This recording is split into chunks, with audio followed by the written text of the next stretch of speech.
Hello there, dear friends. Hello there. Welcome back.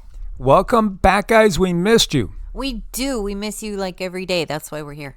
Yeah, and I don't know. Have we been seeming a little more silly than lately or goofy? Because I definitely feel that way. Yeah, my heart feels really good. I did like 50 minutes of cardio yesterday, and it was effortless, and so feels good to feel like you're on the mend. Of course, there's a lot of things to juggle in this world. There's a lot of obstacles to overcome, but those obstacles are ultimately put there for growth. I like that. I keep that in mind. They're definitely put there for growth, for our benefit. Absolutely. And of course, I'm always just happy to have one more day with this lovely lady here. I want to share this with you because, here you go again and again, and we've been so divided by the concept of nation states or races or ideologies, religions, creeds, nationalities, tribal, you name it, we've been divided. And when you get this is a neuroscientist discovers we're all one consciousness pretending to be separate. Well, my automatic reaction is, yeah, of course. And yet Cindy's like, well, no, it's not of course. Because, again, looking at the conditioning that we've all gone through, because we are all put into this what do you call it? It's a meat grinder in so many ways, using analogy back to the last video. Yeah, it tries to discombobulate everything that we might feel innately within. And if we haven't looked outside of our own system, wherever we were brought up in this particular incarnation, we might not have a clue. Now, when a scientist says something, people tend to maybe have a little bit more lend a little credence to it more because this is somebody that's been trained to be analytical. And what did they find? Well, Dr. Christopher Cowell spent decades proving consciousness comes from the brain. Then 10 minutes of 5-MeO DMT revealed the cosmic joke. There's only one mind playing all the parts. No space, no time, no self, just unbearable light. Now, he found it as full of terror and ecstasy. Now, why would he? This is really showing and exposing him. He's a scientist that thought that everything comes out of the brain. Consciousness is a byproduct of the brain. Again, to anybody that goes into the mystical path, if you are looking at Hermeticism, Gnosticism, if you're looking into Kabbalah, or if you're studying Hinduism, Buddhism, Jainism, any of the shamanic paths, if you look at the beliefs of people that have an animistic point of view, if you are looking into Shintoism, again, most of the belief systems in this world that are not coming out of the Abrahamic tradition from a fundamentalist standpoint, understand that there is nothing that precedes consciousness. Consciousness is the root. Consciousness is the cause. And ultimately, that consciousness is an ocean, which we can, see the wind come and scoop up a little bit of water, and then it comes back down as raindrops, apparently separate, but really part of one body of water.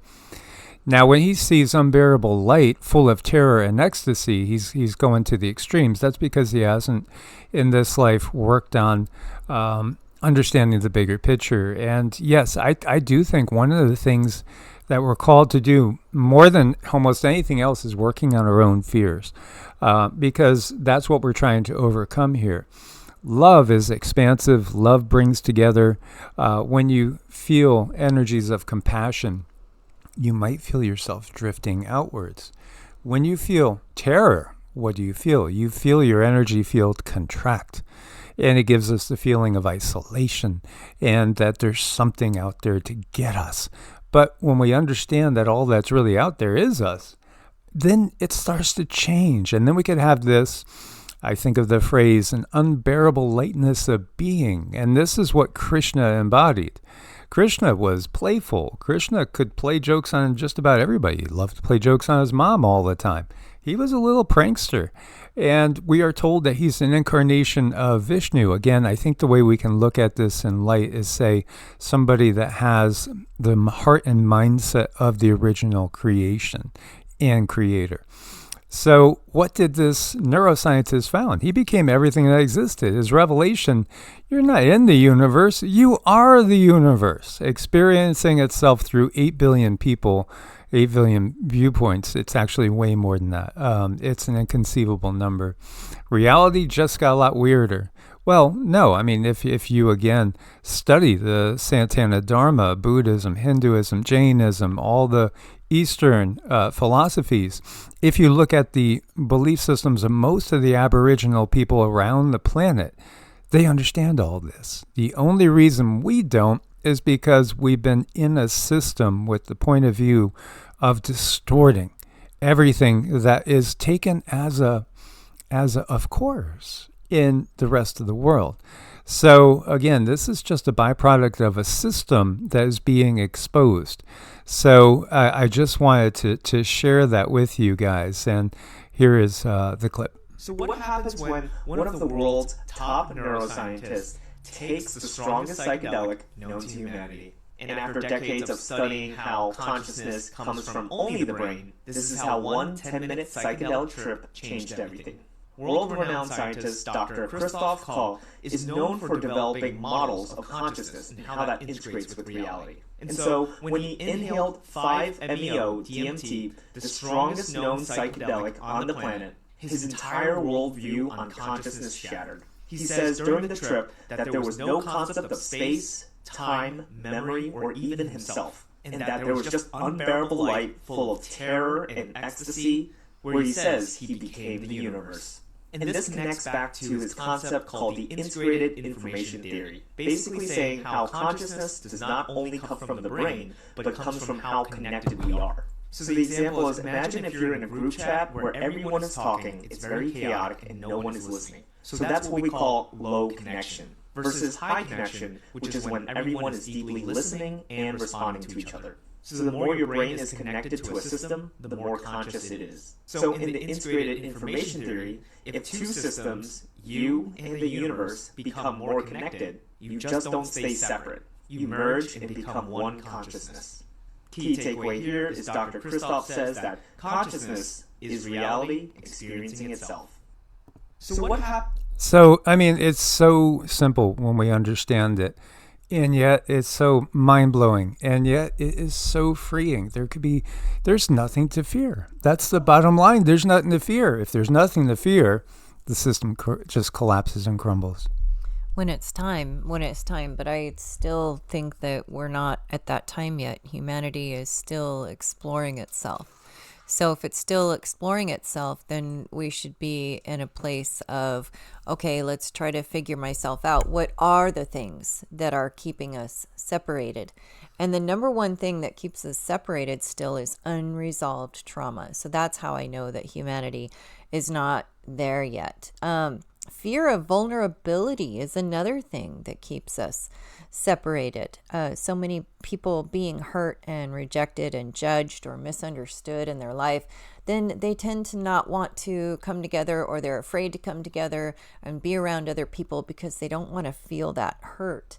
You know, ego, very important for our existence, and pride. These are things that kind of propel us to do better. But sometimes they can get a little bit out of hand. Lack of communication, miscommunication can keep us all separated. So we have some things to work out. It's not that you shouldn't be there. You should be working on yourself, because when you're working on yourself, you're working on everything. And, you know, I like that professor and the way he said, you know, to realize that one mind is playing all the parts, because I had that similar type of experience in front of Source, where I knew that Source was Source, but I also knew I was me, but I also knew that we were not separated. So I was sitting there floating around to many different dimensions, and I didn't lose anything. It's not like Mike wasn't there. Mike was part of me. Everything was part of me.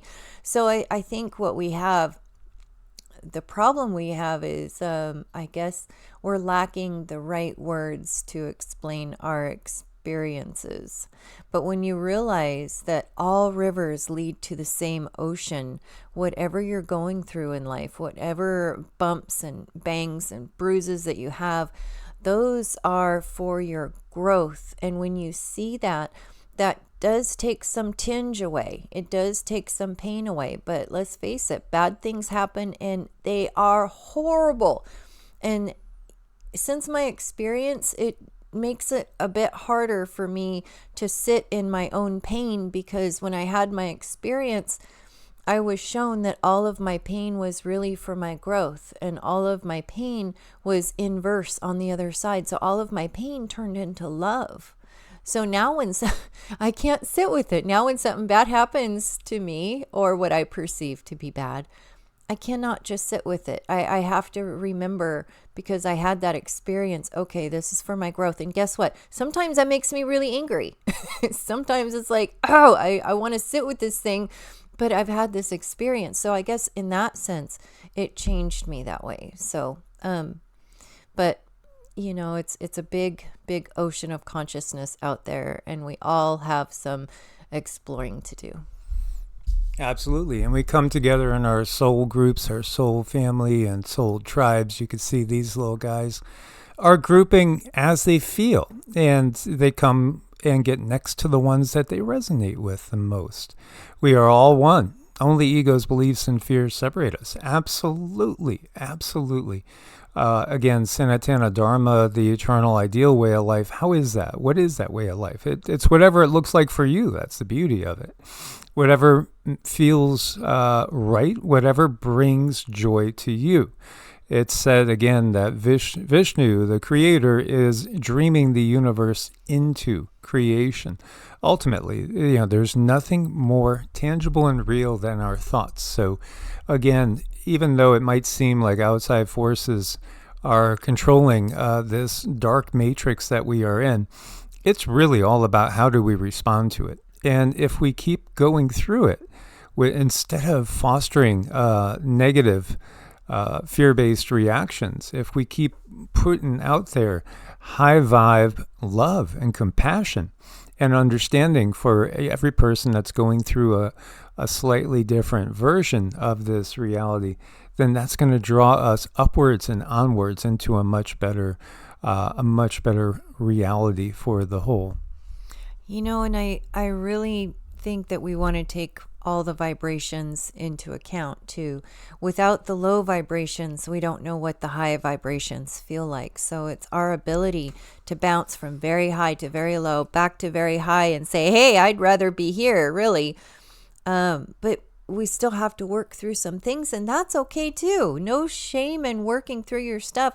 If you're wanting to work on yourself and pull yourself back in your lane, then that means you are ready for the oneness. You are ready to experience this ultimate experience of realizing that we're all in it together. Absolutely. Please do like, share, subscribe, and keep working on awakening the planet and shifting the paradigms. Source bless and namaste. Namaste.